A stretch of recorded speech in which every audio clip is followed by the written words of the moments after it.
Tubashimiye ko muri kutwumva. Amarangamutima mu nyamaswa, reka tuganire kuri iyi ngingo.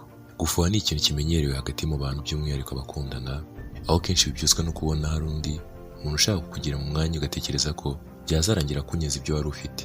Gufuha bitandukanywa n'ishyari, kuko ryo rikunda guturuka ku kintu umwe yagezeho kandi adafite cyangwa atifuza ko yageraho.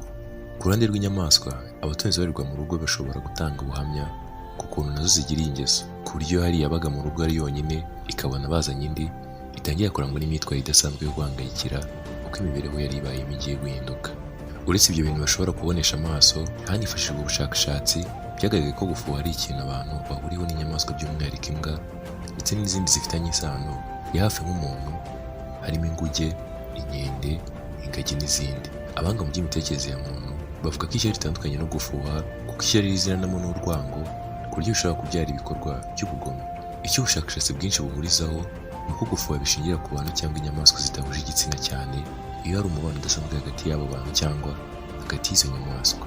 Bugaragaza kandi ko bishobora kuba no mu zindi nzego z'ubuzima nko hagati y'abantu b'inshuti magara, abakorana cyangwa mu muryango umwe. Ubushakashatsi bwo muri 2014 bwakorewe muri kaminuza ya California iherereye i San Diego bwagaragaje ko ibyo gufuha binagaragara guhera ku mpinja zifite amezi 6 aho zigaragaza iyo myifatire nk'igihe nyina agerageje kugira kandi kana agaragariza ubwuzu n'amarangamutima ku buryo byatumye bavuga ko gufuha bishobora kuba bivuganwa atari ibyigwa umuntu cyangwa inyamaswa bikuze.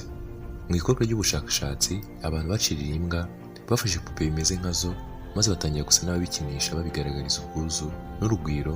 Nyuma imibare igaragaza imbwa imwe muri 3 yahitaga ijya kwitambika hagati ya shebuja n'iyo yindi y'igipupe, ndetse imwe muri 4 yo yahitaga inazana amahane isumira imwe y'igipupe ishaka kuyigira nabi. Imbwa zitagaragaje ifuhe bivuga ko zishobora kuba zari zavumbuye ko izindi zazanywe atari iza nyazo, ari ipupe, cyangwa se bigaterwa n'uko zitari zifitanye umubano wihariye na ba nyirazo. Dusoza, abashakashatsi bavuze ko iyi myitwarire banayibonanye inkende hamwe n'izindi nyamaswa zikunda kuba mu buryo bw'amatsinda zigakora imiryango by'umwihariko zifitanye isano ya hafi na muntu, ndetse bavuga ko bakomeje kwiga byinshi ku byerekeye amarangamutima y'inyamaswa. Dusoje ikiganiro cyacu, naho gutaha ku ishuri.